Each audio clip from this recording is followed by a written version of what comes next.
Atabo mulungi tukwaniriza nnyo webale kubanga otwegaseeko nate olunaku olwaleero tuzze nate okubanga tuwayamu olunaku olwaleero tugenda kubanga tunyumya ebyafaayo ne mwami DIPLOCK SEGAWA muwandiisi muyimbi ate nga performer so tugenda kubanga tuwayamu naye bebamu kwabo boyinza okunyumyamu nabo naddala ku kigambo kya music industry mu ggwanga lyattu lino Uganda. Abaddewo ebbanga byonna birabye era bwe tuba twogera ku kigambo kya music oyinza okugamba nti byonna abirabye si Uganda wokka naye ne Bulaaya nayo abaddeyo era ayimbiddeyo. Tujja kubanga tuwayamu naye tulabe janeye ebadde etya naddala mu kigambo kino eky'okuyimba ate nga ne famire gyavaamu anaatubuulira kuba bwe mba nningizizaako ebitonotono ndabanga ddala bayimbi ne katuwayeemu naye tulabe kikyatugamba olunaku olwaleero.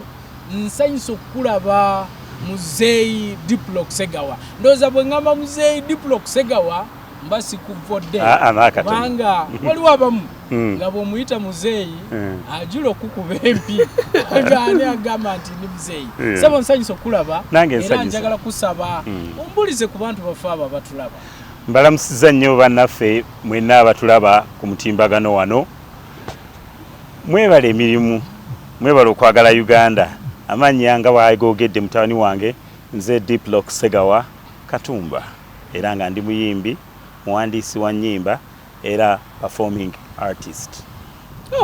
Wewa nsanyuse okulaba olunaku olwaleero. Mayinze we nasookera n'okulaba nagamba ng'oba noona ayimba mu Afrigo ng'emyaka okuba emyaka gye nkuwuliridde kumpi gy'emyaka gye mpulidde Afrigo nga weeri ate nga naawe ozze oli mu kintu kyekimu ekyo. Naye njagala oyo atulaba asooka akumanyi bwe twogera mwami DIPLOCK SEGAWA Katumba yani avaawa asibukawa. DIPLOCK SEGAWA Katumba banzalira Bugerere Nazigo. Tata wange yaliyo nga headmaster w'essomero lya Nazigo Kabaka's Government School. Ennaku zino baliyitibwa Nazigo Public School. Gye yali nga asindikiddwayo ng'omusomesa. Tata wange ye Benyamini Katumba Batwerinde omugenzi ne maama wange ye Aida Nantumbwe Katumba naye omugenzi neddira nkima naye nga nzibuka Wakiso mu Busiro gye banzaala akaalo bakayita Kababbi Bulondo.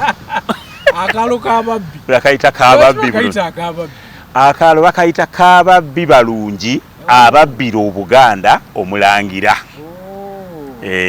Ekyo tuli kinyumyako omulangira okuva mu Bunyoro okufuuka kabaka wa Buganda bamutereka Kababbi. Mwami DIPLOCK SEGAWA nkimanyi nti bannayuganda abo batulaba bandyagadde okumanya ensibuko y'okuyimbako. Otandika ddi okuyimba, otandika ddi okumanya nti olina ekitone eky'okuyimba? Olwo olugendo luwanvu. Nazaalibwa mu famire nga nnyimbi. Taata wange yali muyimbi ne maama wange nga muyimbi. Taata nga muyimbi ate muyimbisa ate nga musomesa. Twakulira mu maka nga galimu eddiini ate twazaalibwa abaana 10. Kati mu mwaka gwa 1960 mu gyenkaaga awo nkaaga ndowooza nga mu 67 nga ntandise okutegeera. Nategeera nga tuyimba waka ne tukolera taata concert, taata ne maama ne bakulu baffe. Nze omu ku basembayo wansi so bakulu bange ndina bangi. Gw'omu ku bato abasembayo abasatu. So nga tukolera maama ne taata ne baganda baffe concert buli lwa Sunday we twavanga mu kanisa nga olukwa taata yali musomesa nga wabeerawo nnyo desks ez'amasomero. Kati nga tuyimirira ku desks ezo ne tuyimba ennyimba ku Sunday. N'olwekyo eyo memory yange esooka. ne mu mwaka ogw'enkaaga mu omunaana nga nina emyaka 10 waliwo mukulu waffe Benon Katumba yali asoma Lubiri Secondary School. Ndowooza yajja wano ku Radio Uganda mu kiseera ekyo ne bakola programu y'abavubuka ndowooza ab'essomero debate. Kati olw'okuba nti awaka yalabanga nga waalingawo okuyimba n'ayogera n'omukyala ndowooza yali ayitibwa oba Ireda Nyanzi nti famire yaffe eyimba, so ne batuwaawo programu okukola, era bwe yakoma waawaka n'atandika okututendeka seriously okuyimba. Ate era nga n'awaka mu ngeri eya bulijjo taata naddala olwa Sande nga bwe tuva mu kkanisa mukwata ebitabo by'okuyimba buli omu n'akikwata sofa notations ne muyimba, naye bwe wabeeranga okoze mistake nga taata ajja akugolola, wano yimbawo bw'oti wano yimbawo bw'oti, ne bakulu baffe kwegamba ne twesanga nga we naweereza emyaka 10 egy'obukulu nga awaka waliwo kwaya eyitibwa awaka waffe wayitibwa Mirembe Home. Kati kwaya ne tugituuma Mirembe Family Choir. Era 1968 ne tukola wano programu eyasooka 1968 nga family choir ne tujja tuyimba. Eyo yali ntandikwa butandikwa emyaka ejjaddirira nga 20 nga tukola programu wano ku UBC Nserikyo nga Radio Uganda ne ku UTV e Nakasero nga wabeerangawo programu eyitibwa ennyimba ez'okutendereza Katonda. Ffe baali abasaale ennyo mu programu eyo nga buli myezi 3 oba 4 periodica mu mwaka nga tujjamu emirundi 2 oba 3 either ku UBC ku Radio Uganda oba Nakasero, ng'era batuweereza emmotoka ey'ekitongole kino neetunoneranga ddala awaka. Mu biseera ebyankaaga mu 8 twasenguka taata na resigninga mu by'okusoma mu by'okusomesa n'ajja ku butaka ewa Kisoka Ababbi Busiro okuva mu 1970. So kati programu ezaddirira zonna ezo nga batunona wano ewa Kiso nga ng'emmotoka zijja ne zitunona, ng'era batuweereza edda byabanga very organized nga bwe tuba tetunnajja ba producers ba programu bajja waka ne batutegeka bulungi nnyo, ne twambalako bulungi, ne batulaba kyetwandise nga audition, ne batunulira programu ne bababuulira mudde mukole bwe muti. Omukyala Ireda Nyanzi, Eva Kabalika gwa Mukalazi Kyobe be baaliwo mu kiseera ekyo, ne ku UTV ng'eriyo Turiza Matovu, Eri Wamala, benzijukirako abo ne omwami Ndoza Batte nga bajja ne batuproducinga then ne tyoka. Kati okuyimba awo ye history waako bwentyo bwenkutandika, era twayimbira ddala nnyo mu kiseera ekyo n'enkyusa n'ennyimba nnyingi nga tugenze mu myaka gy'ekinaana. Natandika okutranslating ennyimba okuzijja mu kitabo ky'abazungu ekitibwa Sacred Songs and Solos, n'enzikyusa mu Luganda na translating ennyimba ezisukka mu 200 era ziri mu pamphlet ziyimbibwa amakanisa ag'enjawulo nga nziza mu Luganda nga nzijja mu Luzungu nga nziza mu Luganda naye nga ngoberera music nga bwe yawandiikibwa n'okugyayo amakulu. Yes. Gwe nsoose okuwulira naddala nga family eyasobola okubanga mwattu evaayo nebanga esobola okufuna ne chance ejja ku Radio Uganda ku UTV ebiseera ebyo okusobola okulaba nga muweebwa ne programu enamba nga family si mulundi gumu Mirembe Family Choir. Yes. Omuntu yandiyagadde okumanya lwaki gospel ebiseera ebyo lwaki wabwe mba nsoma ebyafaayo bitono ndabanga mwali nnyo mu nnyimba za Katonda. Yes. Ekyo kyali bwe kityo okubanga awaka we twakuzibwa wali era wafaanana bwe watyo nga waliwo nnyo okusaba n'okubeera nga tutambulira mu ddiini. Ate era ennyimba abayimbi bangi naddala abayimbi abalungi, njagala kubeera very serious ku nsonga eno. Abayimbi naddala abayimbi abalungi babeera balina background eya church music, kubanga mu kanisa mubeeramu okuyigiriza okutali kwa kukuwa microphone ate muyimbira mu tiimu ate nga muyimba ekintu kyekimu, that is alto, soprano, alto, tenor, bass.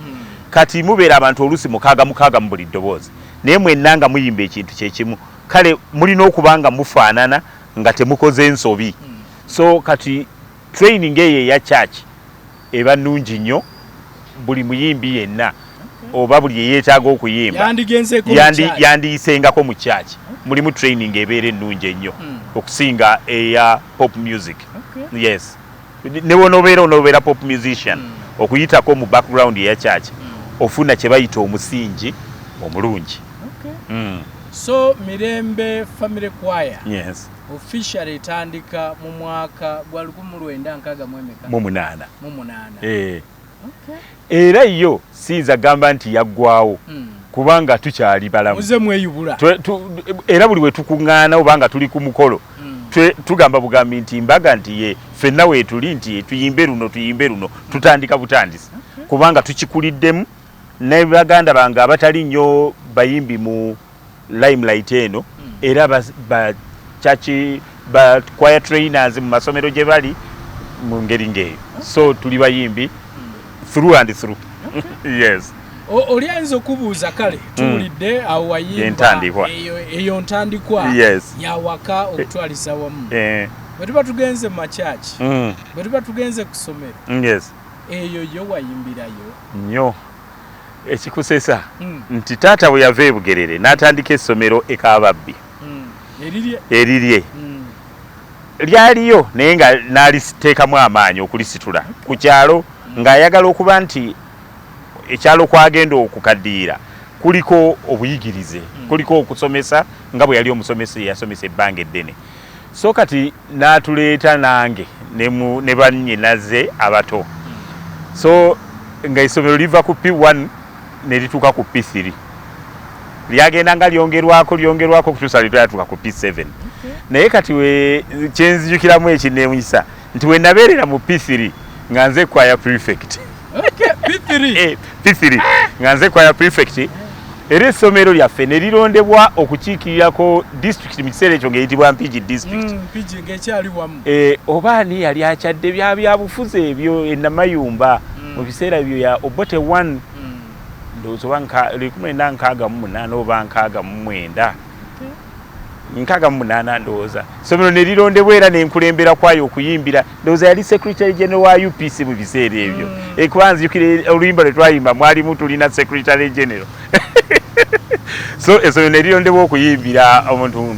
Then bwe tuyimba mu masomero ago oluvannyuma ne taata n'antwala e Namirembe Primary School okumpi ne Cathedral Namirembe. So ne nvaayo ate mu kyalo era nga ndi e Namirembe. Ate olwo mukulu wange Eli Katumba yali akulira kwaya. Eli Katumba era my brother muganda wange nga ye yali ndowooza olwo mu P5 nga nze ndi mu P4 ng'era yakulira kwaya. Ne tuyimba era ne tutuukira ddala ne ku national level paka ku National Theatre nga tuli e Namirembe Primary School. So okuyimba mbadde nako awo nkugambyeko primary. Bwe natuuka mu secondary Lubiri Secondary School era I was the choir prefect. Okay, twamuyitanga choir leader. Era ne nkulembera kwaya eyo paka ku national level mu National Theatre 1976. So okuyimba mbadde ne bwe nagenda mu college Kichwamba Technical Institute, Masaka Technical Institute ng'era ntandikawo kwaya ne bwe bateriiwo. Yes. Bamuyimbi owolulanga. Ozoyimba okutwaliza. Yeah, bulamu bwange bwonna. Enyimba zozoyimba nga background bwe yali eya gospel. Eno yonna ozoyimba gospel. Olwo 1982 nakyusa. Ne ntandika okuyimba ennyimba z'empita entertainment with a moral face. Ennyimba ezirimu kwegamba okusanyusa abantu naye nga mulimu omulamwa ogwo morals tukiyite tutyoba empisa. Yes, empisa ndowooza kyekyo. So okuyimba kwange ne nkutandika mu 1982 ng'olwo mmaze okulaba ku bakulu bange nga Jimmy Katumba, abakulu ba Eri Wamala, abakulu ba Frigo, nkuze mbalaba ne ntandika okukyegomba. Nakyegomberawo ddala kuveera ddala kubanga era ebidongo byanyumiranga. Mpozi kesi kujjidde eyo mu bute nnyo okumanya ekitone kyalimu. Bakulu bange ne taata ne maama bannyumiza nti baalinanga ekintu ekyayitibwanga gramophone oba wakiwulirako gramophone nga bakiteekako ejjinja ne liyimba naye nti nafukamiranga wansi awali gramophone nentandika okutunuulira ejjinja liringa liyimba nga bwempuliriza kati otulo mu myaka 2-3 bwe twankwatanga nga ngwa mu jjinja nga gramophone erekerawo okuyimba awo nga bategeera nti awo DIPLOCK akoze eki yeebase ng'olwoba nsitula bantwala naye nti nga sakkirizanga kuvaawo genda kwebaka okuggyako nga mmaze kugigwamu bugwe kwegamba nga kiraga nti nga mpuliriza nnyo ebintu ebyo so kati ennyimba za Eclas Kawalya eri wamala nakula nziwulira nga sinaweza na myaka 5 eri wamala nzijukirira ddala ennyimba ezo nga taata azigula ne Eclas Kawalya Kanyike abo mu buto ddala ne mwami Serukenya nabo nabawuliranga mu biseera ebyo then bwe nkulamu olwo tutuuse ng'Erubiri secondary school Afrigo n'etandika nga bayita Afrigo Black Power nga naffe tweyita bwe tutyo nga tukyagala nnyo tuli Lubiri tukiwulira era weyita Afrigo Black Power waliwo ne bandi yayitibwanga Cranes Afrigo mwe yava nga tuwuliriza nnyo ennyimba ezo olwo neza eri wamala ntandise okuzitegeera mukulu waffe n'atandikanga n'okutuleetangako ku National Theatre nzijukira balo 1971 oba 73 awo n'atuleeta mu National Theatre ne tulaba Jimmy Katumba eri wamala n'abawala baali nga Bugema College nga bayitibwa Prijoli Trio nga bayimba bulungi nnyo era ne twegegenyanga ku bye baakolanga n'omuzannyo ogwayitibwanga Makula ga kulabawokko ogwa Serukenya ndoza ne Byron Kawadwa nagwo omukulu waffe yatuleeta ku National Theatre ne tugulaba so kati ensigo ne batwongera ne bakulu waffe ne batwongera okugitusigamu ey'okuyimba so oli ajagamba nti professionally otandika ddi 1982 olwo nentandika music ow'okukuba ebidongo n'okuyiiya natandika 79 naye okutandika nti practice abantu mbakuŋŋaanyiza tulina n'ebidongo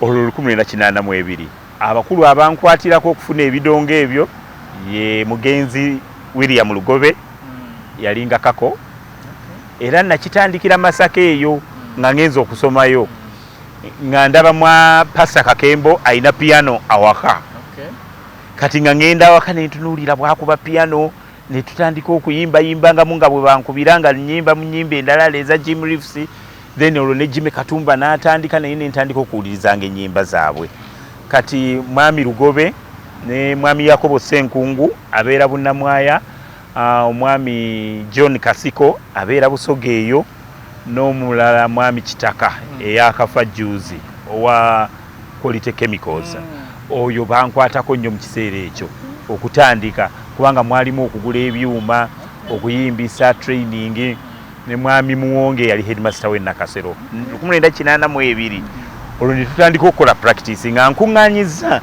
abaana be nasomanga nabo mbajjayo benzijukira nga baali bayimbi okuyimba ne ntandika okubakuŋŋaanya abamu nga bali Kyambogo mu training abalala nga bali Shimoni eryali wano yes ne tutandika okukola practice Nakasero Primary School.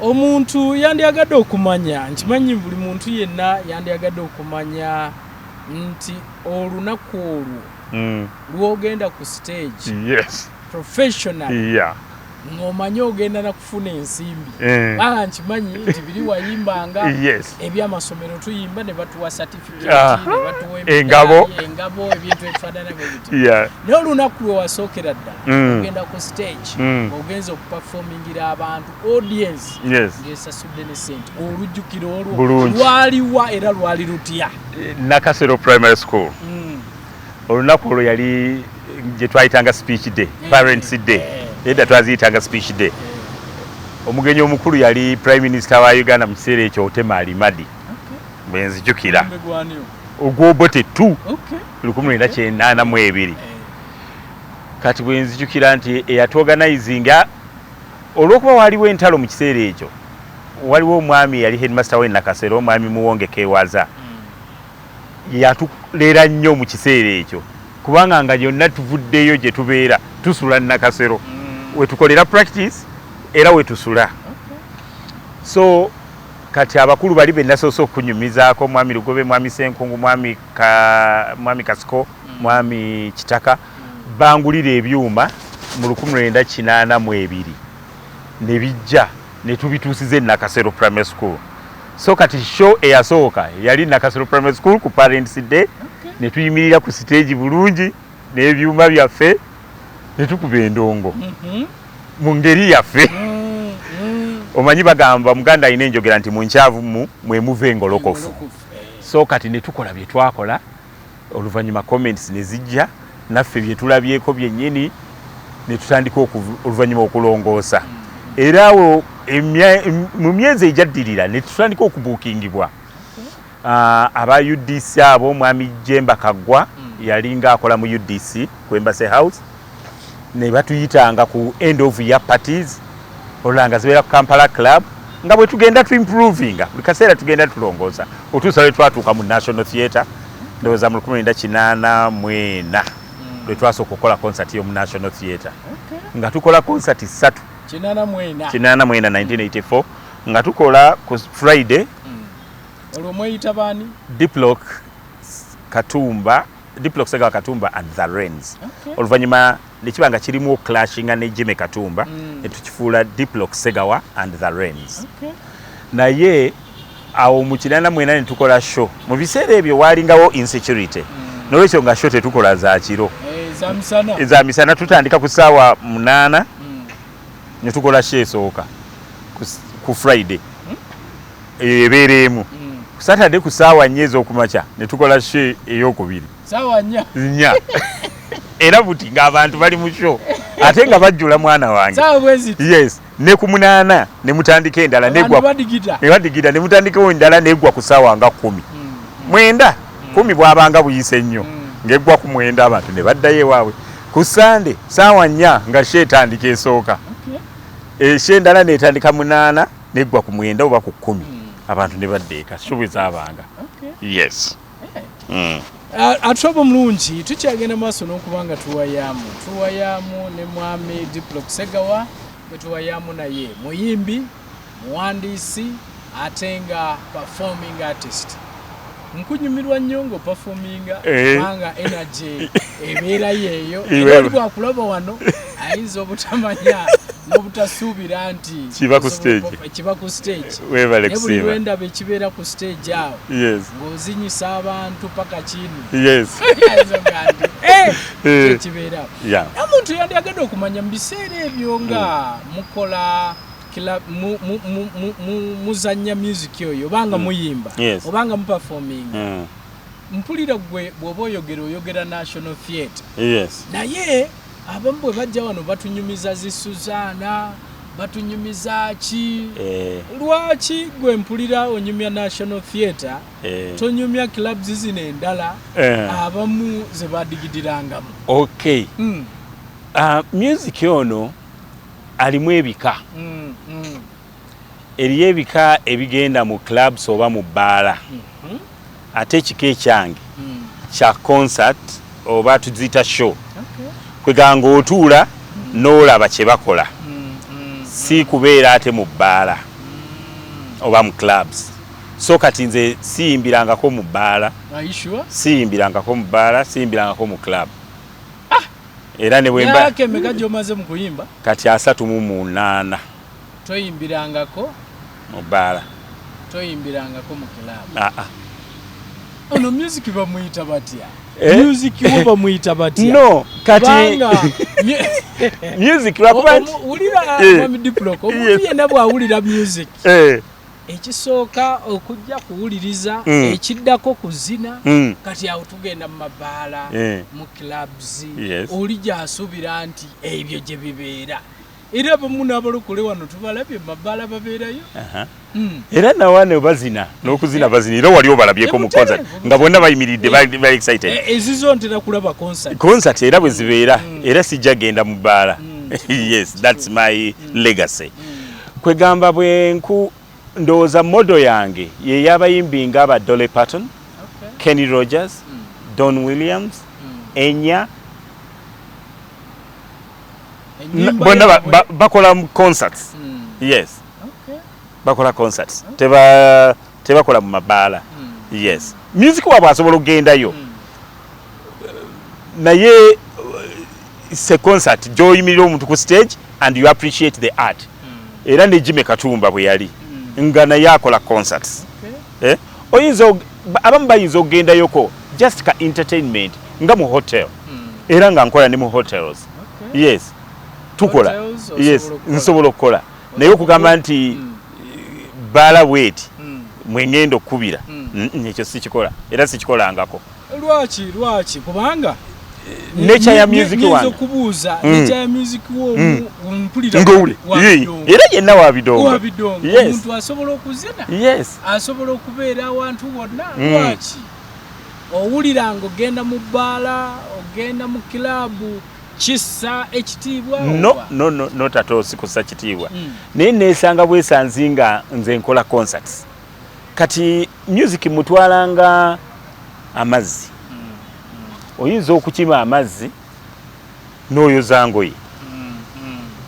Amazzi ago goyozeza mu ngoye tegajja kugamba nti lwaki totufumbye mu caayi. Oyinza okukima amazzi n'onywa manywe tegajja gamba nti lwaki totuwozesezza mu motoka. Naye nga gonna maki kati ne music tulina okumanya ebika nti nze ekika kyange kijjaawa ne tutawalirizanga. Ya bw'omanya ekika kye ekya music muteeke waagwana kubanga bwe ntunulira classic music ne mpulira Hallelujah chorus ng'eri mu bbaala ndowooza nti eba eri wantu wakyamu. Yet ng'ate era waliwo ennyimba z'oyimba kubanga tuba n'ennyimba nnyingi ne lubaamu ddala nga ne mu bbaala balukozesa nga balwagala. Ate eriyo lwojja noga nti olwo lwa mikolo ku mikolo lugirako bulungi naye ate terunyuma walala. So kati nze nange nature yange ya music ng'eri bwetyo. Sigenda nnyo mu bbaala newankubadde music wange oluusi abeerayoko. Yes, era ne bwe mba nkola concert abantu wabalaba nga bakola ki bazina. Yes. Nandyagadde okumanya music industry ogiraba otya kati mu kiseera kino nga tetunaba nagenda wala nnyo. Manyi ekindeetedde okubuuza nkulaba oli musajja professional mu kuyimba kuno nti ebintu byogoberera emitendera gyonna. Yes, ennaku zino omwana ava waavudde n'atandika kuyimba buyimbi ne baproducers abaproducinga namuproducinga oluyimba ne lugenda ku mpewo. Otunuulira otya standard y'ennyimba yaffe mu biseera bino? Ebintu bibiri. Technologically music agenze nnyo waggulu. Artistically asse nnyo. Creative wise asse nnyo. Obuyiiya butono okusaayo omwoyo ku kyoyiiza kikutono. Sigamba nti byonna naye mulimu by'owulira nga bibi nnyo ng'omuntu tasizzaayo omwoyo nnyo. Ebivuga bino bye tukozesa mu luzungu babiyita music accompaniment. Ebiwerekera ekyakoleddwa edda naye kati ennaku zino abamu ate accompaniment gye basoosa kidongo. Kati creativity eno neefa kubanga ekidongo kyo kiba kyakuwadde edda ekyokukola. So bw'osooka n'otuula n'oyiiya abakuba ebidongo ne balaba kye batuuzaako nga weekiri ebidongo biwerekera buwerekezi enva. Naye omuntu okuyita nti tugenda kulya n'agabula nva zokka. So bw'agabula emmere nga tekuli nva oga nti owa emmere enva zaakoze eki zaabuzeeko naye oga twalidde. So kati singa abantu kyenyinza okuwabulamu nti basooke beezuule bayiye kye bayiiya nga tebannakwata ku microphone tebannakwata ku kidongo. Wootuukira akuba ekidongo ng'olina ky'oyimba ky'olina ekiriwo naye okugwa obugwe ku kidongo butereevu kwe kukuba ekidongo kwe kuteekamu ebigambo kwe kufulumya kwe kugenda ku radio. Abamu ennyimba ezaffe abamu abavubuka bambuuza n'okubuuza nti lwaki ennyimba ezo zirwawo teziggwako oluyimba nga sooka omunoonye. Balumbuza nnyo abavubuka ne mbagamba nti oluyimba olwo naluyiye 82 naye mu recording na recordinga 87 nga wayise emyaka emeka nga sirupapidde so kati wetegereza webuuzizza nako yes era tujja kulwogerako edda tujja kulutuukako naye nti okwetegereza ebigambo byogenda okukozesa then nowa ebidongo naye naawuliriza ebigambo byo ne biyingira bulungi muki kubanga ebidongo byo bingi ate byanjawulo nyinza okugereza nti oluyimba eriyo oluyimba olw'ennaku eriyo oluyimba olubuulirira eriyo oluyimba olwagala okukyamula obukyamuza abantu kati awo wonna ow'ebidongo amala kuwulira bigambo n'ategeera n'eki kyoliko n'agamba nti awo tuteekewo ekidongo bwe kiti naffe abamu ba producers abamu be tulaba be muyita ba producers ba programmers si ba producers producer aba yeekenneenya nnyo okuwuliriza n'agamba kinajja kitya era nange bwe mba nnyimba ate mbeerako benteekawo ne bamproducinga nga ye akiwuliriza from the other side n'akugamba ekigambo ekyo Uncle Diplock kikyuse kino kyekyandisaanye yiyawo ekirala n'oyiyawo n'omugamba ntaddewo kino nakyo kiganye yiyawo ekirala oluusi ne mukisuulako ni wiiki ejja ne mukiddako ogwokwanga omuwadde nagamba ako ke kajja okujjira ddala kale nno ekyekika ekyo kiba kisaana okuwuliriza okuweezuula then oluvannyuma n'olyoka orecordinga omanyi lwaki nkubuuziza ekibuuzo ekyo nti ennaku zino ndaba wabeerawo ne competitions z'okuyimba naye ekyennyamiza nti abantu nze bendaba ku pana ebiseera ebisinga ogyeko ndowooza mzee Alex Mukulu ndabira ddala nga baba babulamu ndaba nga baleka abantu abali professional simanyi but I think it's a business maybe oli abayagadde oli naye nga ndaba ng'ekiba kibulamu abantu ebiseera ebisinga bendaba be bateeka okujajinga abayimbi ani asinze oyimba ani alina ekitone ani nabo babaleka nnyo emabega yensonga lwaki ate nga bw'owuliriza music wedda ne music w'ekiseera kino olabanga enjawulo y'amaanyi nnyo so yensonga lwaki njagadde okubuuza okugendayo ke bw'obiraba oba olaba mbiraba tujajinga mu music oluusi abamu baba tebatuuse naye ndowooza nnyo nti oluusi abateesiteesi baba tebamanyi gye bali oluusi babaawo ensonga nnyingi kubanga oluusi bino bintu birimu okufuna ssente bayinza okutunuulira nti endabika y'ono ejja kutuwa viewership kati percentage ne bagendera awo so bwe bateekayo omu omumanyi nga balala si bamanyi bulungi katugendera awo ye trend atrabo mulungi ye mwami Diplock Segawa gwe tuli naye olunaku olwaleero nga tugenda maaso n'okubanga tuwayamu tuli ne mwami Diplock Segawa Katumba musajja muwandiisi muyimbi performing artist so gwe tuli naye olunaku olwaleero nze Diplock omuntu yandyagadde okumanya albums meka sofa zolina era ennyimba zino omuntu yandyagadde n'okwongera okumanya nti ozikoledde Uganda wano oba ozikoledde Bulaaya nyimbye ennyimba nnyingi era nezendicordinze nnyingi naye nga okusookera ddala albamu yange yasooka okurecordingibwa yali eyitibwa tuzimbe eggwanga lyaffe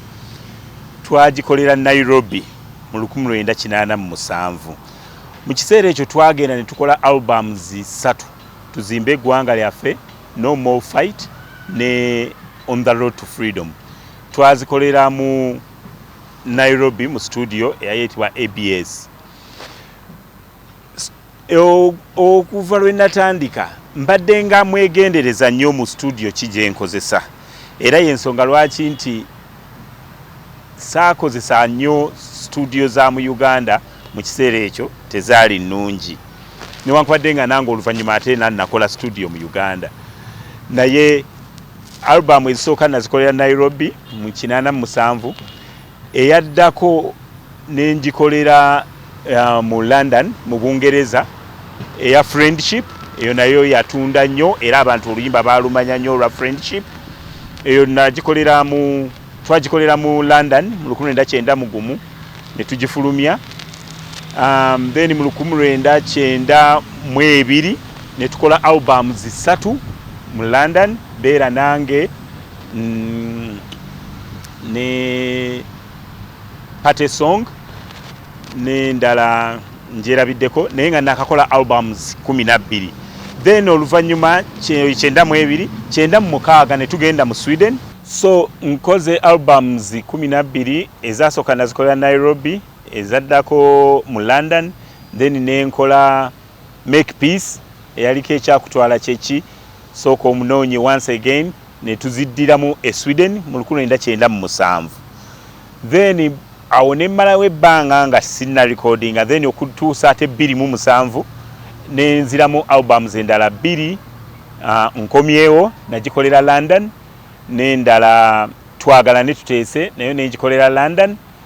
Kati bwe nakomawo wano nga nvudde London nenkolayo eyitibwa Nja kubyogera.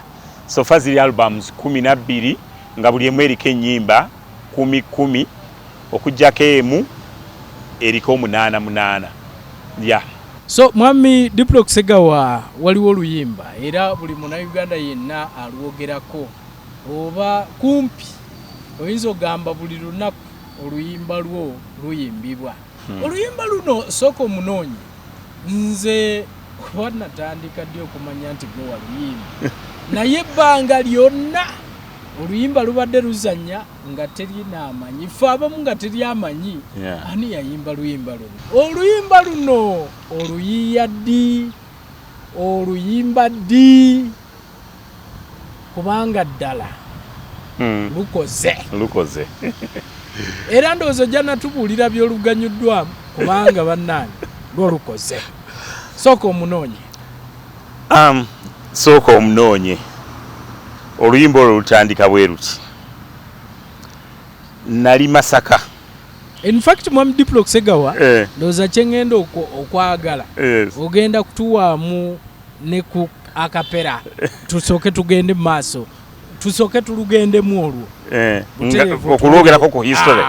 Yes, abawala be basooka ne bayimba nti sooka omunoonye watudde, sooka omunoonye, sooka omunoonye watudde, sooka omundage yono gwe njagala ow'ekisenyo, bwemba munoonya sikoowa, atambula mpola na ssimbo, tabuguutana tayomba. Oluyimba luno lutandikira Masaka, weewaali omwami gwe nayogeddeko omu ku bansooka okunkwatako, mwami William Lugobe omugenzi. Kati nali ngenza okumulabako ekako naŋŋamba nti yali agenda mu nnimiro, so ne tutuula mu mmotoka ye ne tugenda gy'alimira emmere. Nsuubira ekyalo ekyo kiyitibwa Lwannume e Masaka kumpi ne Lukaya. Kakati nali nze nakulira mu kibuga, yanvuga ne tupaakinga wakati mu matooke mu lusuku, n'avaamu n'agenda gye batemera emmere gye bagikuŋŋaanyiza ndowooza. Ne mbeera mu mmotoka nga mulinda, naye nagenda okulaba nga obudde butandise okuyita, ne ntandika okweraliikirira nga ndaba tuli mu bitooke wakati mu bwongo bwange, ne ŋŋamba kansooke munoonye. Kati nga omuyiiya atawaliriza akirina ng'ekitone olwayogera ekigambo nti kansooke munoonye, tune nejja ne ntandika okuyimba nti sooka omunoonye watudde, sooka omunoonye. Normally ntambula n'akakalaamu n'akapapula. Mu biseera ebyo tewalingawo smartphones, so nakwata akapapula ne mpandiika solfezo, so mimila so mimimimi dodo fami, so mimila so mimimimi do re re mi, nenziwandiika sooka omunoonye watudde, sooka omunoonye, sooka omunoonye watudde, sooka omundage, ne mpandika mu solfas n'ebigambo. Nga bwe ntambula bwe munoonya, olusuku nga lunene nnyo okutuusa lwe namugwako we yali atudde, ne munnyonnyola nti mbadde ntidde, n'aŋŋumya nenzirayo mu mmotoka bwe naddayo mu mmotoka ne nnyongera okuwandiika oluyimba olwo okulugaziya era bwe nali nkomawo mu Kampala mu takisi nga ngenda mpandiika buli kempulira nga kenjiyiza era bwe natuuka e Kampala awaka oluyimba ne nduteekako ebigambo ebyo byonna eby'oluyimba era ne lufuuka oluyimba. Recording yalwo eyasooka yali 1987 mu Nairobi, Andrew Crawford Studios mu Nairobi State House Road. Ne tulurecordinga mu 82. Oluyimba olwo tuzze tuluddamu okurecordinga, twaddamu okurecordinga mu London mu 1991. Ne tuddamu version eyo kati esinga okuwulirwa twagikola mu 1997 Stockholm, Sweden mu Lucky Recording Studios. Then ate version endala kati empya eriwo nagirecordingidde mu London mu 2008 nengirecordinga version kati endala. So tuzze tuluddamu nga tuluddamu emirundi egiwera olw'okuba nti teruva ku mulembe. Lujja lutya okubeera ku mbaga nakyo ndowooza tukimale. Tuba tuluyimbanga ku mbaga edda waalingawo akakodyo nakati bakyakakozesaako abamu ng'omugole omukyala agenda okukyusa n'akomawo n'anoonya omwami. Twakubangawo ennyimba endala zonna naye lumu omu ku bayimbi bange Maria Nakyagaba, she's an architect, waali nga tuli ku Popo Community Center tuyimba ku mbaga n'ateesa nti watya singa omugole mukyala waaviirayo tuyimba sooka omunoonye nga bw'amunoonya. Omuzungu agamba the rest is history. Twatandika okukikolanga buli mugole omukyala lwavayo nga tuyimba oluyimba olwo n'anoonya. Abantu ne batandika okutubuukinganga ku mbaga nnyingi nnyo 1994, 95, 96 nga batubuukinga ku mbaga nnyingi nnyo ng'era olumu bakilashinga ne ku days. Ne bakyusa n'okukyusa nti nze mbadde wa Saturday noono wa Saturday. Naye olw'okuba sooka omunoonye ndwagala embaga kanjize ku Friday yange era muyimbe. So ne tukolanga embaga nnyingi okutuusa lwe kyayingira ne ku mikolo gya ssenga ng'anoonya. Ne batandika okunoonyesa sooka omunoonye ekikyaliwo nakati. Era nti mbeebasa bannayuganda okuba nti oluyimba olwo mulwagadde, muluwagidde nnyo era nalabakawo mu observer nga bawandiiseeko nti a song that has refused to go away. Sooka omunoonye. Mwebale nnyo okuluwagira era mugende mu maaso.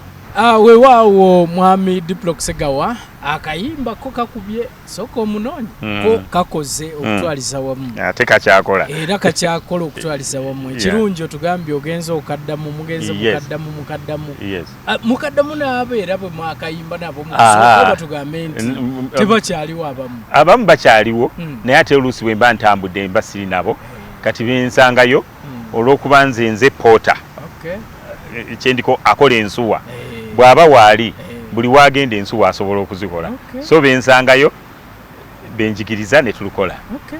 Kiki wazuula mu studio z'ebweru kubanga bwe mba mpulira Nairobi, mpulira London, mpulira Stockholm, kiki kye wazuula mu studio z'eyo ekitali Uganda?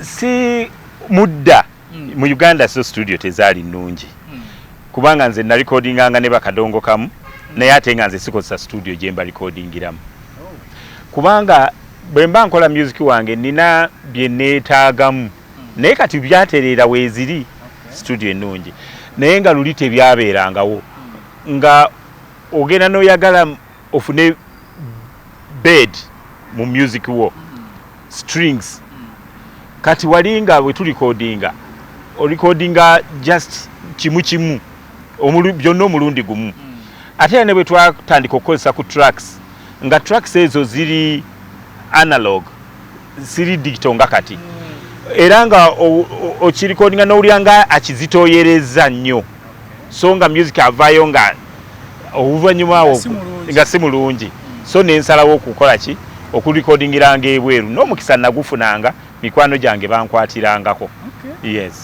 Bankwatirangako eye Sweden yo yali sponsored fule anti bwe nzisomamu nenziraba ndabira ddala nga omusajja ateeka okuba akasente kabaddewo okusinziira ku kwagala kirungi yes n'okuyaayaanira ekirungi oyogere kadongo kamu ate kadongo kamu omukwatirako wa kubanga simanyi bamu kuba okutteko okusobola okulaba nga ojjayo oba si kuba nti bakutteko nti kubajjayo naye nalinanga omukisa nti najjanga n'ebyuma ebisobola okurekodinga naddala kadongo kamu nga biri mu rekodinga bulungi nnyo so mu myaka gy'ekyenda egyo 92 okuva 92 okutuukira ddala 99 bakadongo kamu bajjumbiranga nnyo studio yange yalinga ku Embassy House wano ng'ekigijjumbiza nti olwokuba nali nkwatira nnyo ebweru nga ndi ayagala quality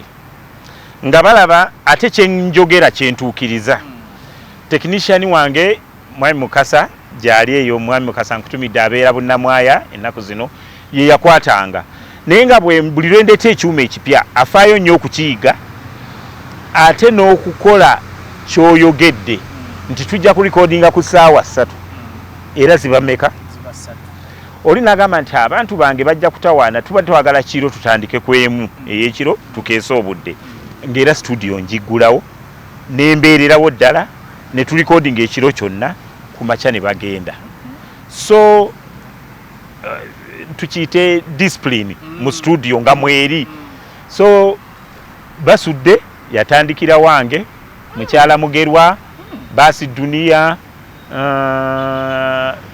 basudde ennyimba nnyingi nnyo zonna zaali mu studio yange Sebata abagenda bandikomyewo n'endala nnyingi Dani Mugula omukyala omukazi second hand ne Sebadduka ya recordingirayo Mathias Walukagga kati meya w'Ekyengera oyo naye yatandikira mu studio yange bwe mba nzijukira bulungi banzijukira oba yali asoma kitovu ng'ajjira na mpale nyimpi nga student na recordinga Mathias Walukagga abo bonna bakolanga basudde ennyimba nnyingi Paulo Kafeero ya recordingiranga mu studio yange ennyimba ezisinga yes kitegeeza kadongo kamu mulinamu nnyo omukono studio ekyaliwo eyo tekyaliwo nabeeranga nakwe Embassy House oluvannyuma nagenda ebweru ne mmalayo emyaka 10 so nali sisobola kuba nga nsigazaawo studio mukudda wano lwaki tewazza studio ate najja nga waliwo studios already eziriwo kati tekigasa ku investinga mu studio ng'ate waliwo studios endaba zenzikiririzaamu ddala era nange ndikodingiddeko ddala wano kati ennyimba zenina kati nga nja kubyogera nzirikodingidde wano ez'obululu olina ennyimba zempulira zoli temutwawula yes ezokulonda zonna nzirikodingira wano kati waliwo studio eya Judy Mugerwa eya National Theatre eyo nungi ddala ne producer waayo oba recording engineer waayo lyerinnya etuufu ery'okubayita mulungi nnyo very professional ngikozesa Dr. T oyo mwana wange yatandika nange ddala ng'atandika muzuula ng'akyalina emyaka nga 24 23 twakola naye namutwala e Sweden ne tulikodinga ya album ze Sweden ne ze London namunonanga najja ne tuzirekodingira eri yes naye oyo naye mu recordings mulungi era producing ennyimba nnyingi Pademan Makindye studio ye nnungi nnyo wabeeranga ne Dream Studio nagikozesa koko eya Ediyawe nayo nnungi nnyo bambulire ya Kiwuwa waliwo abalaba empulira nga njagala nnyo okurekodingako nabo nga sinnagendayo naye nga njagendayo mu studio eziri wano kati weeziri at least mmanyiyo nga 5 zempulira nga ddala nnungi Munnayuganda ayinza okubuuza nti okusinziira ku byokoze music gwoyimbye ensi obanga Uganda wali osimiddwako ebiseera ebisinga ne Jose yayimba basiima ogenzi so oli ayinza okubuuza nti ebiseera ebisinga tulaba n'ogaba emidaali yadde abasinga era batugamba nti kyetaagako akasente naye tekaliiko naye oli ayinza okubuuza nti wali osimiddwako nasiimwako emirundi ndowooza ng'esatu. Ogwasooka yali 93 lwe nalondebwa nga ba artist bonna ekibiina kyayitibwa UTGA, Uganda Theatrical Groups Association, bannonda okubeera best, in fact 94 kubanga ku olwo nakano kankakubulira ddala lwe nafuna omukisa okukyazibwako Queen wa Bungereza mu lubiri lwe 94 mu Lambeth Palace e Bungereza.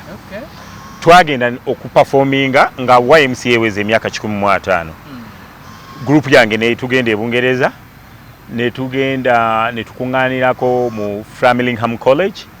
Kati gye twagenda eyo ne balondamu nti bajja kulonda Abafrika babiri abana twali bangi nnyo nga tubeera n'omutwalo n'omutwalo nga twali bangi, ne bagamba nti bajja kulonda mu Africans babiri n'aba Europeans babiri abajja okusisinkana Queen.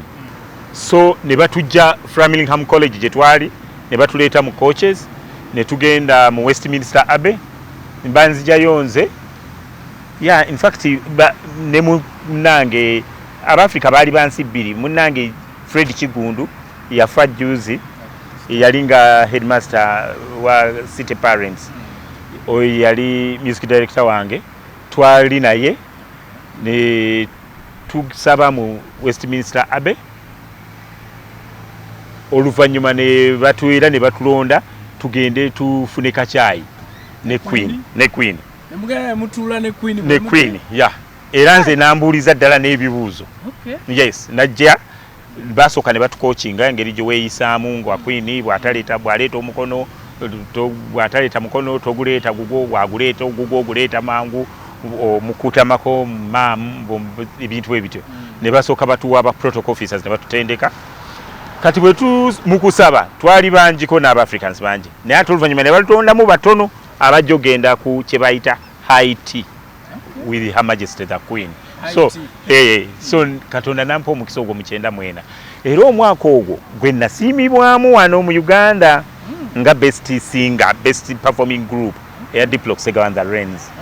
Then mu 2007 kati wano nga 2017 nga maze n'okukomawo okuva e Bungereza, bandi awo nga bankubidde essimu nga nze omu ku ba artist be bawa emidaali gya independence mu recognition of byenkoledde eggwanga 2017 era president waffe nanteekako omudaali siise nago. I'm sorry,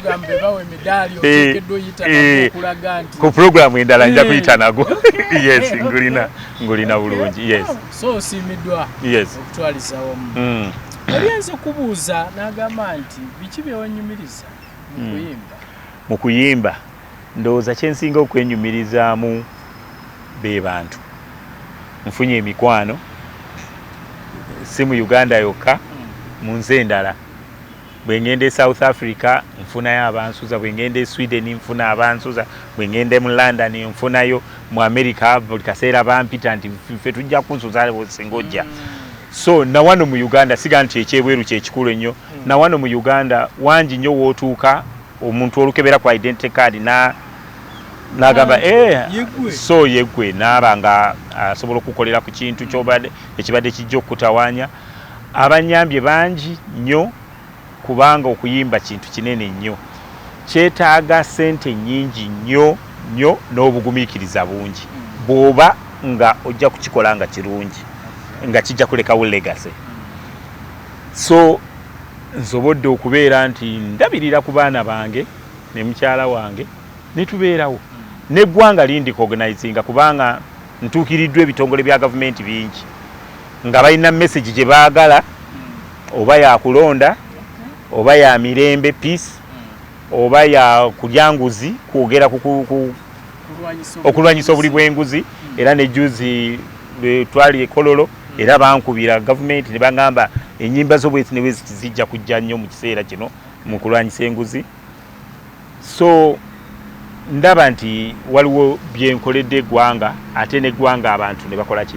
N'oluyimba olwo olw'embaga abantu buli kaseera bangi nnyo, siyinza na kubamenya wano, naye buli gwotukako nagamba gwe wayimbira taata waffe, ate nti nze wannyimbira. ate kati we tutuuse batandise n'okumpita ku mikolo egy'okuweza 25 years mu Silver Jubilee. Yes, kati nakayimbira emikolo 3 nga bonna nze nabayimbira ku lw'embaga kwennyini kati bawezeza 25 years bampita era nenkola ki ye yaliwo ku luli.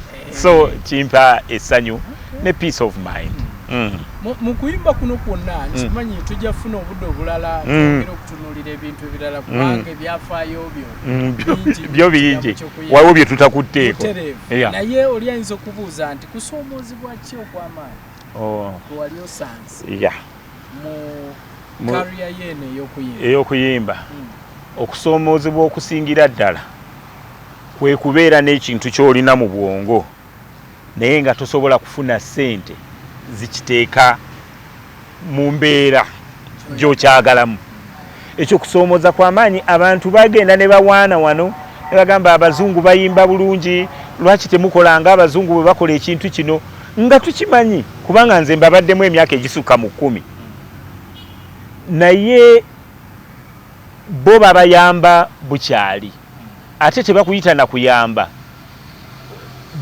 babazuula nkiyite kuzuula. Babazuula ne babateekamu essente. Kati wano gwe bwogenda n'ogamba omuntu nti ekintu kino nja kwetaaga miliyoni 5 oluyimba luno okulugjayo nga bwe twagala, omuntu ng'agamba ezo sente zonna zigenda kuvaawa. Yes, oluusi ne weziba weeziri ng'olaba kisoboka okufunika, abantu tebakitegeera, tebamanyi nti okuyimba kubeeramu investment nnene. Ennyimba ze mwegomba ez'Ebulaaya oluyimba bayinza okuteekamu paundi 1,500 obwo buwumbi na buwumbi. Oluyimba ki oli n'agamba nti afuuwa omulere gw'ayagala okukola mu luyimba ali mu New Zealand ne bamuweereza tiketi, n'agamba nti anankubira eŋŋoma mumanyi nti ali mu kazinga akayitibwa Samoa, ne bamujayeta ne babaweereza scores za music ne babiyigirayo eri. Then ne balyoka batuuka ku recording session ne bajja ne basooka bakola rehearsals okumala omwezi mulamba. Bakyali ku luyimba ki basula mu hotels. Then ne balyoka bayingira mu studio namwe ne bamalamu omwezi mulamba. Ne bagamba wano tujja kwetaaga orchestra, producer nga bw'agambye era neebeerawo. Wano ne bagamba tujja kwetaaga omuntu akola rap nti aliwa nti mu nsi bweti ne bamunona ne bamusasula. Kwegamba ekintu ne kigenda ffe tugenda okuwuliriza oluyimba bwetu n'okulutunuulira nga lugagga nnyo. Wambalaba abakubulaaya zikolera wano. Yes. N'agenda nga mu kisenyi n'anoonya obwami n'akola video. Yes. Essente nnyingi nnyo naye kati okusoomozebwa kw'oŋŋambye nti mpandiise ennyimba nnyingi nnyo tezinna recordingibwa. Ze nnaaka recordingako ze ntono ku ze nnaaka yiiya. Si lwakuba nti okurecordinga sikulaba naye okujja mu kika kyenjagala obusobozi bwe butaliiwo. N'olaba oluyimba ng'owulira oyagalamu orchestra nga okunoonya orchestra kijja kuba so expensive.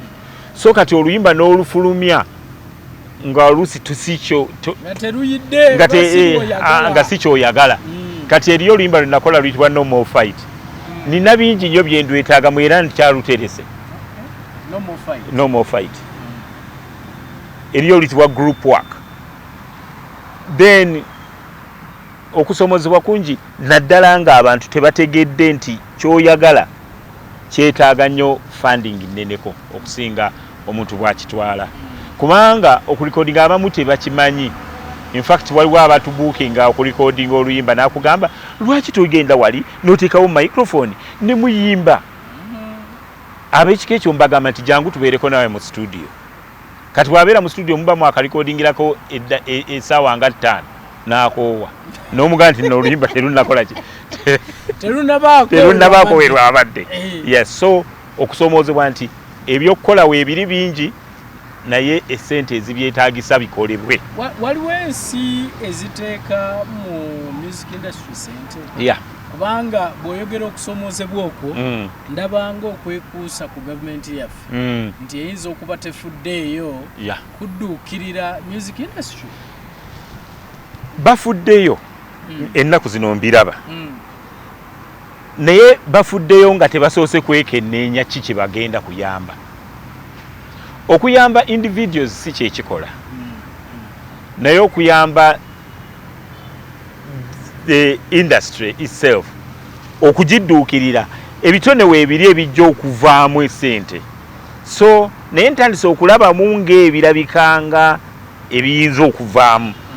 Nkyalina essuubi, naye nga okuwuliriza,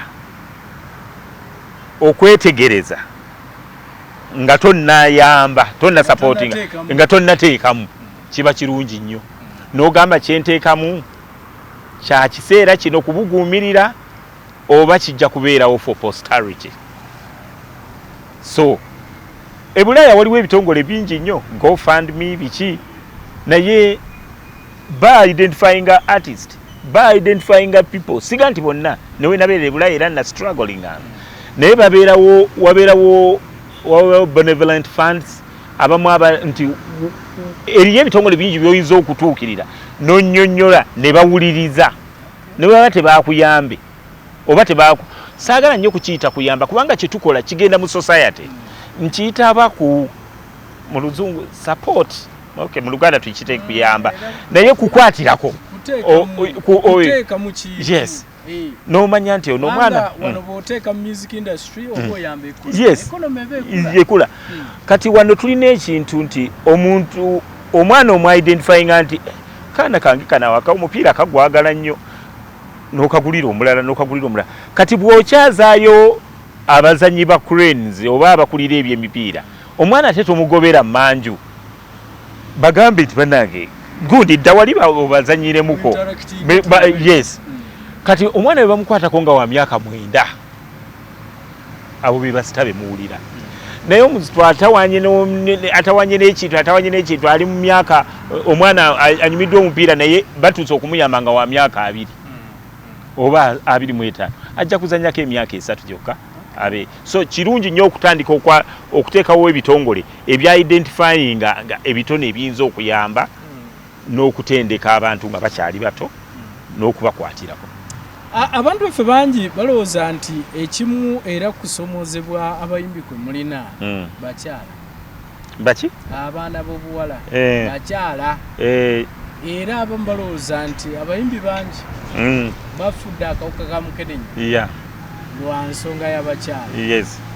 Kyo kituufu. Okusomoozebwa kw'okwogerako ki mu music industry? Mu music industry nze ndowooza nti kyo kituufu okusomoozebwa okwo weekuli, naye ntera nnyo gamba abayimbi nti entertain others, kankyogere mu luzungu nga bwe nkitera okukibagamba, entertain others, don't entertain yourself at the same time when you are entertaining others.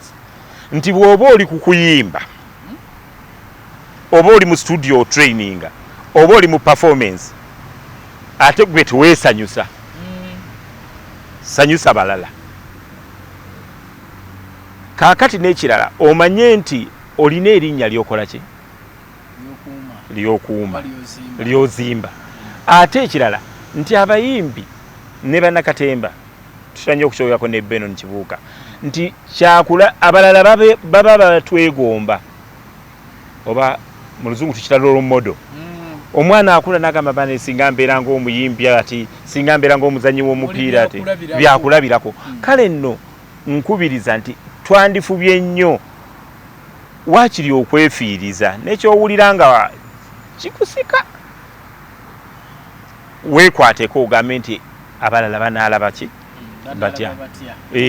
Okuggyako nga kikuyinze naye fuba nnyo okuba nti oli role model. Kubanga ennaku zino ogenze n'oyogera nti sanyusa bali gwe teweesanyusa.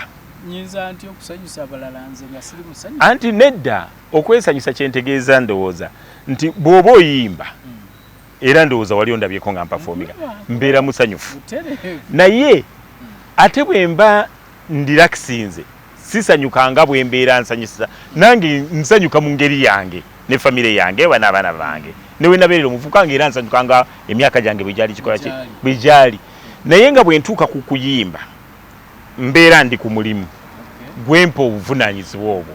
Kyentegeeza ekyo nti naye ogenda nolaba omuyimbi ayimba enanywa omwenge ku stage oba tulina gye tudda gye twambalira tuziyita dressing rooms ogenda okwetooloola emabega wa group abayimbi gye bambalira nga yonna ejjudde ecupa za bbiya oba ebyokunywanywa ebyo bye bakoze omukka gw'ebiralagalaga bye bakozesa ennaku zino ffe bye tutaalabangako bye tutaakuliramu so kati nolabanga behind stage ali ku ebyo bwadda ku stage n'ayimba kakitegeeza nti yeesanyusa nga bw'asanyusa yes bw'obeera ku stage nywa juice nywa mazzi in fact nywa mazzi bw'omala tandika kabbiyako naye bw'ogenda ku stage nga kabbiya mwekali kakabe katono katya omuntu alina engeri gy'ayinza okulowoozaamu nti kabbiya ke kakola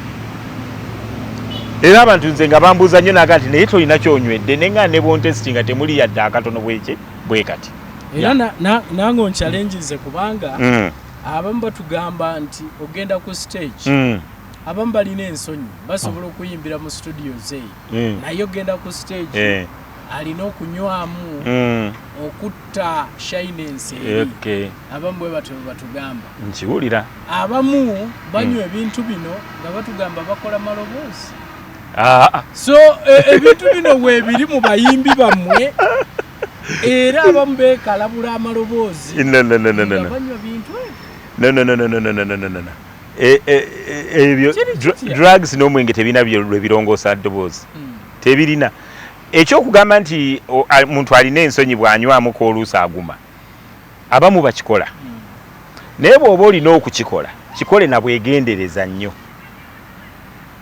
kubanga omwenge nga Bayibuli wegamba omwenge mukudaaze oyinza okulowooza nti otaddeko katono naye ne kabanga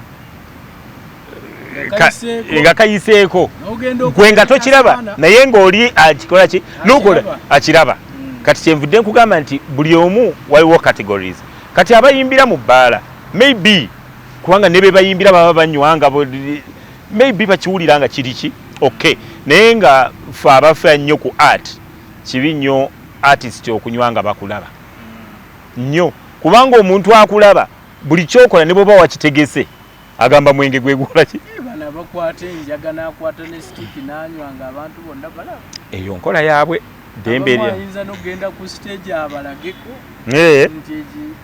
ekyomukisa ebyo sikyabiraba sibiraba era n'abaana bange tebabiraba kyendekera bannayuganda nsaba n'omutima gwange gwonna nfunye omukisa okutambulako eggwanga lyaffe lino ddungi nnyo lirimu kumpi buli bye twetaaga n'abantu be twetaaga okuwangaala nabo abantu balina amagezi mangi bayiiya bakozi baagalana naye okwagala eggwanga lyaffe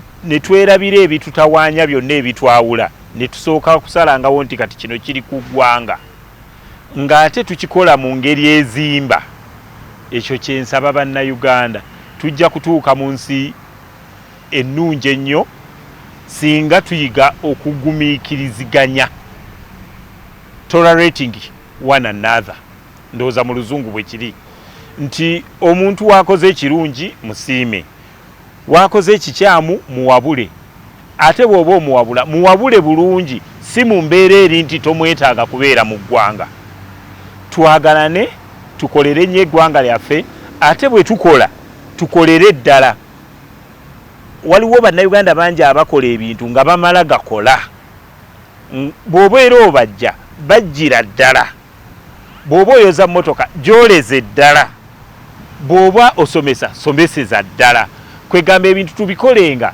nga tusukkawo olw'eggwanga lyaffe bannayuganda mbaagala nnyo ensi yaffe ennungi nnyo tulina obudde bulungi nnyo mubeere n'emirembe mwagale nnyo eggwanga lyammwe weewaawo atulaba omulungi ye mwami DIPLOCK SEGAWA oyo gwe tubadde naye olunaku olwaleero taata weebale kwogerako eri eggwanga nange weebale byonna tusiima era nsuubira tujja kufunayo olunaku olulala nate twongere okwogera ku bintu ebirala bingi n'okuyigiriza emitendere emiti egijja tereevu naye nange nzikiriza nsooka enkwebaze weewaawo bw'omu ku bantu bennyumirwa ennyo mu programs weebale ku maintaininga ky'oli era weebale okuweerezanga obulungi programs ate nange nsanyuse nnyo okumbuuzaako weewaawo tweyanzege kituufu nnyo mwami Diplock Segawa y'omu kwabo abandaba ennyo ku programs zange zenkola taata tweyanza